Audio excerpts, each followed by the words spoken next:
CSI net JRF का paper हो गया 1 मार्च को, और पेपर देने के बाद में एक क्वेश्चन ऐसा है जो हर एक स्टूडेंट के मन में है कि जो एग्जाम अभी आपने दिया है 1 मार्च को, उसकी आंसर की कब आएगी। क्योंकि हर एक स्टूडेंट जानना चाहता है कि जो पेपर उसने दिया है, जिसमें उसने अलग अलग तरीके के क्वेश्चंस अटेम्प्ट करे हैं, उनमें से कितने सवाल सही कितने गलत हैं, है ना।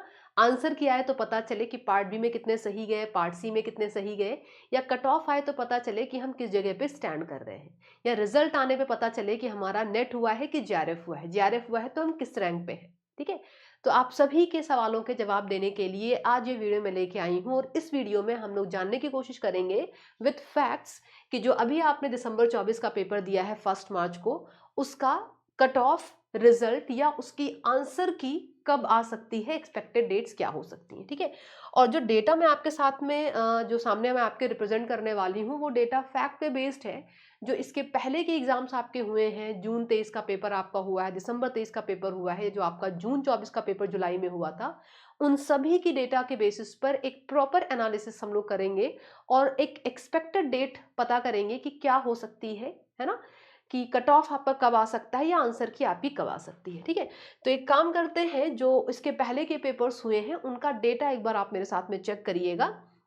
देखिए, अगर हम लोग जून 23 के एग्जाम की बात करें, सबसे पिछले एग्जाम को लेके चलते हैं, तो ये जून 23 का जो एग्जाम था आपका, ये 6 से 8 जून के बीच में हुआ था, और इसकी जो आंसर की रिलीज की गई थी वो रिलीज की गई थी 14 जून के आसपास।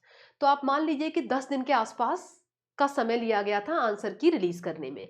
जब 26 दिसंबर को पेपर हुआ आपका, दिसंबर 23 वाला पेपर जो था, तो आपका जो आंसर की रिलीज की गई वो 6 जनवरी को रिलीज की गई। ठीक है, 6 से 8 जून का पेपर की आंसर की 14 जून को, और 26 दिसंबर की आंसर की आपकी 6 जनवरी को रिलीज करी गई। तो यहां पर भी वही कुछ 10-12 दिन का अंतर आपको देखने को मिला। लेकिन सडनली जब आपका जून 24 वाला पेपर, ये पेपर आपका जून 24 का था, जो शिफ्ट होके जुलाई 24 में कराया गया था, इसकी आंसर की जब आप देखेंगे तो इसकी आंसर की 11 सितंबर को आई। तो यहां पर जो डिफरेंस था वो बढ़ गया। यहां पर तो आपको 10 से 12 दिन का अंतर मिल रहा था, है ना, लेकिन यहां पर अगर आप देखो तो 26 जुलाई को पेपर हुआ, 10 दिन 4 दिन इस मंथ के हो गए, और इसके बीच में पूरा अगस्त का महीना, और प्लस 10 डेज आपके किसके, सितंबर वाले। तो आप कह सकते हैं 1.5 महीने के आसपास का कुछ समय लिया सीएसआईआर ने जून 24 के आंसर की को रिलीज करने में। ठीक है, ये डेटा था आपका आंसर की का, है ना। अब अगर हम लोग स्कोर कार्ड की बात करें, तो स्कोर कार्ड में देखिए 6 से 8 जून को पेपर हुआ आपका, स्कोर कार्ड जो रिलीज किया गया वो 25 जुलाई को किया गया, है ना। तो यहां पर आप कह सकते हैं करीब 1.5-2 महीने का समय लिया गया, इधर पूरा जून और यहां पर 25 जुलाई। किसके लिए, स्कोर कार्ड के लिए। स्कोर कार्ड आता है तो आपको पता चलता है कि भाई कितना परसेंटाइल आपका आया। एग्जाम डेट की अगर हम दिसंबर वाले की बात करें, तो यहां पर जो गैप रहा वो कुछ इस तरीके से रहा। 26 दिसंबर को आपका एग्जाम हुआ और 4 फरवरी को स्कोर कार्ड रिलीज किया गया। तो यहां पर भी कुछ वही आसपास 1 महीने 10 दिन का समय लिया गया, है ना। 4 दिन इधर हो गए और 4 दिन इधर, और आपकी पूरी पूरी जनवरी। तो 1.5 महीने के आसपास लिया इन्होंने स्कोर कार्ड के लिए। अब अगर हम लोग जुलाई 24 में जो पेपर हुआ था, जो जुलाई 24 में जून 24 वाला पेपर हुआ था, उसके स्कोर कार्ड की बात करें तो उसका स्कोर कार्ड एनटीए ने रिलीज ही नहीं किया। जो जून 24 का पेपर आपका जुलाई 24 में कराया गया, उसका एनटीए ने स्कोर कार्ड नहीं निकाला, उसकी डायरेक्ट कट ऑफ रिलीज करी गई और उसके साथ रिजल्ट आया। मतलब अलग से स्कोर कार्ड रिलीज करके फिर कट ऑफ नहीं बताई गई। ठीक है, तो इसलिए उसका डेटा मैंने यहाँ पर नहीं डाला है। अब बात करेंगे हम लोग कट ऑफ की, कि स्कोर कार्ड आने के बाद आपकी कट ऑफ आती है कि कितने नंबर पर जेआरएफ हुआ, कितने नंबर पर ईडब्ल्यूएस का जेआरएफ, कितने नंबर पे ओबीसी का, कितने नंबर पे जनरल का। तो अगर कट ऑफ के डेट की डिफरेंस की हम बात करें, तो जून 23 में डिफरेंस कुछ इस तरीके से था। 6 से 8 जून को पेपर आपका हुआ और 31 जुलाई के आसपास आपको कट ऑफ बताया गया। मतलब पूरी जुलाई और पूरा जून 2 महीने के आसपास ले लिया गया कट ऑफ के लिए, है ना। Cut off followed by result आपका होता है, कट ऑफ आ गया मतलब रिजल्ट आपका आ गया। तो ये करीब 2 महीने के आसपास का समय लिया गया, आप देख सकते हैं किसके लिए, 2 मंथ्स के आसपास का टाइम लिया गया रिजल्ट डिक्लेयर करने के लिए। ठीक है, अब अगर आप दिसंबर 23 वाले पेपर की बात करें, तो यहां पर भी कुछ ऐसा ही सीन था। 26 दिसंबर को पेपर आपका हुआ और 19 फरवरी को आपका कट ऑफ रिलीज किया गया। तो पूरी जनवरी गई, 4 दिन उधर दिसंबर के, और इधर 19 फरवरी को आपका रिजल्ट आया। तो यहां पर भी अप्रॉक्स 2 मंथ का टाइम लिया गया। ठीक है, अब अगर आप 26 जुलाई 2024 वाले पेपर को देखो, जो जून 24 का पेपर आपका 26 जुलाई को हुआ था, यहां पर ये गैप थोड़ा और बढ़ गया। अभी तक आपने 2 महीने के आसपास देखा कि आपका रिजल्ट आ जा रहा है, एग्जाम होने के 2 महीने के आसपास आपका रिजल्ट आ जा रहा था। ये सडनली जो जून 24 का पेपर था, जून 24 का जो पेपर था उसका रिजल्ट आया 14 अक्टूबर को, 14 अक्टूबर को सीधे, है ना आपका रिजल्ट। ठीक है, 26 जुलाई 2024 को पेपर हुआ, 14 अक्टूबर, देखिए डिफरेंस कितना था। अगस्त का महीना पूरा हो गया, पूरा मंथ सितंबर का हो गया, और इधर 14 डेज किसके हो गए, अक्टूबर के। तो आप अगर एग्जाम डेट देखें तो एग्जाम डेट से करीब 2.5 महीने का समय लिया। जो पिछला एग्जाम आपका जून 24 का हुआ था उसके रिजल्ट आने में करीब 2.5 महीने का समय लगा। इसके पहले जो टाइम था वो करीब 2 महीने के आसपास का था। ठीक है, तो ये डेटा हमारा हो गया जो अभी तक के एग्जाम्स के बेसिस पे हमने, है ना, कलेक्ट किया। अब हम लोग इसी डेटा के बेसिस पर एक छोटा सा कंक्लूजन ड्रॉ करेंगे कि भाई हमारा जो एग्जाम हुआ अभी 1 मार्च को, जो 1 मार्च को पेपर आपने दिया है उसकी एक्सपेक्टेड डेट क्या हो सकती है। ठीक है, जो एग्जाम अभी आपने 1 मार्च को दिया उसकी आंसर की कब आ सकती है, और कट ऑफ कब आ सकता है, मतलब आपका रिजल्ट कब आ सकता है। तो अब देखिए पेपर तो आपका हुआ है कब, 1 मार्च को। ठीक है, तो आंसर की के लिए मैंने एक्सपेक्टेड डेट यहां पर डाली है 10 to 20 अप्रैल। 1 से 1.5 महीने का समय मैक्सिमम वाला। वैसे तो अगर आप जून 23 और दिसंबर 23 का देखें तो 10 से 12 दिन का समय लिया गया था, 10 से 12 दिन का समय लिया गया था। लेकिन अगर हम लोग पिछले एग्जाम का ट्रेंड देखें, जून 24 वाले का ट्रेंड देखें, तो उन्होंने 1.5 महीने से ज्यादा का समय लिया था।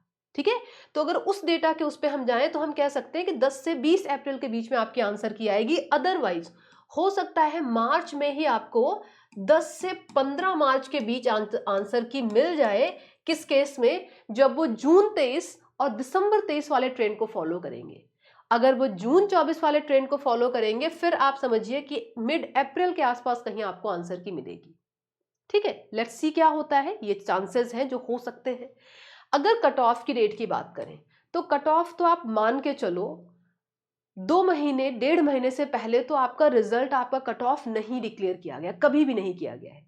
ऑब्वियसली पिछले एग्जाम में ये समय थोड़ा बढ़ गया था, 2.5 महीने का हो गया था, लेकिन उससे पहले भी अप्रॉक्स 2 महीने तो सीएसआईआर ने लिए ही लिए हैं। एनटीए ने हमेशा 2 महीने का मिनिमम टाइम लिया है रिजल्ट को डिक्लेयर करने का। ठीक है, तो अगर उस हिसाब से हम एक्सपेक्टेड डेट की बात करें तो कुछ मेरे हिसाब से कुछ 25 अप्रैल से 5 मई के बीच आपकी जो आपका कट ऑफ है या आपका जो रिजल्ट है वो आ सकता है। And again this is expected, इससे एक आध हफ्ते आगे या एक आध हफ्ते पीछे हो सकता है, बट ये चांसेस है कि इस समय तक आपको रिजल्ट मिल जाए। ठीक है, अब देखिए ये जो वीडियो लाने का पर्पस क्या था, पहला पर्पस ये है कि आपको थोड़ा अंदाजा हो कि कब तक आपका रिजल्ट आएगा। तो अगर आप ये सोच रहे हो कि रिजल्ट आएगा तब अगले एग्जाम की प्रिपरेशन करेंगे या तब सोचेंगे, तो वो वेस्ट है। ये वीडियो बनाने का 2 उद्देश्य था, एक तो आपको बताना कि कब आपका रिजल्ट आ सकता है, कब आपका कट ऑफ आपको मिल सकता है। दूसरा ये भी कि आप समझिए कि अभी रिजल्ट आने में, फाइनल पता होने में कि आपका सिलेक्शन हुआ है नहीं हुआ है, किस ग्रुप में हुआ है, समय है। और उससे पहले आपका डीबीटी जेआरएफ का पेपर है 13 मई को। तो बहुत अच्छा आपके सामने ये ऑप्शन होगा कि आप अभी बिना ये सोचे कि जेआरएफ निकलेगा, नेट निकलेगा, नहीं निकलेगा, व्हाटएवर इट इज, वो सब अभी भूल जाइए। अभी आप डीबीटी जेआरएफ की प्रिपरेशन में लग जाइए, है ना। क्योंकि होगा बहुत अच्छी बात है, नहीं होगा तो अभी आपने सीएसआर की प्रिपरेशन इतने ढंग से करी है, आप थोड़ा सा इनपुट दोगे तो आपका डीबीटी जेआरएफ निकल जाएगा। और उसके बाद जब भी आपका पेपर होगा अगला, जो आपका नेक्स्ट जून 25 का पेपर होने वाला है, आप उसके लिए तैयार रहोगे। अगर आप इंतजार करोगे कि चलो मई में रिजल्ट आएगा या जो है अप्रैल में रिजल्ट आएगा तब सोचेंगे तब तैयारी शुरू करेंगे, नहीं, वो मत करिए। क्योंकि अभी आपको डीबीटी जेआरएफ का पेपर देना है, उसके बाद आप आईसीएमआर का पेपर देंगे उधर जुलाई में, तो आपके पास सीधे लाइन से पेपर सामने लगे हुए हैं। तो टाइम वेस्ट करने से अच्छा है आप फिर से तैयारी में लग जाइए। ठीक है, और ये सब एक्सपेक्टेड डेट है, ये फाइनल डेट नहीं है। एज पर डेटा मैंने आपको एक बस अंदाजा दिया है कि इसके आसपास की डेट हो सकती है। ठीक है, और इन सब में थोड़ा बहुत फ्लक्चुएशन हो सकता है। ठीक है, अब अगर आप प्रिपरेशन करना चाहते हो और आप कैटलिस्ट से ऑफलाइन मीडियम से जुड़ना चाहते हैं तो आप हमारे इंस्टीट्यूट आ सकते हैं, आप हमें भी ज्वाइन कर सकते हैं। बहुत सारे स्टूडेंट्स ने कैटलिस्ट से प्रिपरेशन करी है और बहुत अच्छी अच्छी जगह पर, है ना, पीएचडी कर रहे हैं, बहुत सारे स्टूडेंट पीएचडी कर चुके हैं, बहुत सारे असिस्टेंट प्रोफेसर बनकर अपॉइंट हो चुके हैं अलग अलग कॉलेजेस यूनिवर्सिटीज में, है ना। अब देख सकते हैं यहाँ पर अंजना साहू है, सीएसआईआर सीडीआरआई से पीएचडी कर रही है ना। मोहम्मद खालिद जो आईसर मोहाली में है अभी, यहाँ पर आपको डॉक्टर वर्षा सिंह दिख रही है जिन्होंने पीएचडी अपनी कर ली है ना। ये सहर उस्मान है जो अभी जेएनयू से पीएचडी अपना कर रही हैं, शिवानी सिंह है जो बीएचयू से कर रही हैं, जिया है आप देख सकते हैं एसजीपीजीआई से कर रही है, पीयूष पांडे है जो आईआईटी बीएचयू से पीएचडी कर रहे हैं। तो ऐसे बहुत सारे हमारे स्टूडेंट्स हैं जिन्होंने कैटलिस्ट के ऑफलाइन या ऑनलाइन बैचेस को ज्वाइन करके प्रिपरेशन की है और अच्छी अच्छी जगह से वो पीएचडी कर रहे हैं, ठीक है। तो अगर आप हमारे साथ ऑफलाइन मोड में जुड़ना चाहते हैं तो हमारे नए बैचेस शुरू हो रहे हैं 4 मार्च से। आप हमारे सेंटर पे विजिट कर सकते हैं या फिर जो कॉन्टैक्ट नंबर अभी आपको स्क्रीन पे दिख रहा है उस पर आप कॉल कर सकते हैं। 4 मार्च से आपको ऑफलाइन बैचेज मिलेंगे। हमारा एक सेंटर कपूरथला पे है, दूसरा सेंटर हमारा आलमबाग पे है। आप किसी भी सेंटर पर अपनी सुविधा के हिसाब से आ सकते हैं और कपूरथला सेंटर पर आपको मॉर्निंग बैचेज मिल जाएंगे और इवनिंग बैचेज भी मिल जाएंगे। इनके साथ साथ जो लोग दूर एरियाज में है, जो ऑफलाइन सेंटर पे नहीं आ सकते हैं, वो कैटलिस्ट के ऑनलाइन बैचेस भी ज्वाइन कर सकते हैं। कैटलिस्ट के ऑनलाइन बैचेस भी आपके 4 मार्च से स्टार्ट हो रहे हैं, है ना।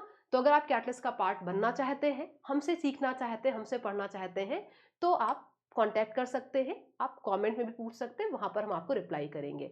एंड प्लीज इंश्योर करिए, रिजल्ट का वेट मत करिए, कट ऑफ का वेट मत करिए, टाइम वेस्ट मत करिए। डीबीटी जेआरएफ की प्रिपरेशन अभी से स्टार्ट कर दीजिए। All the best.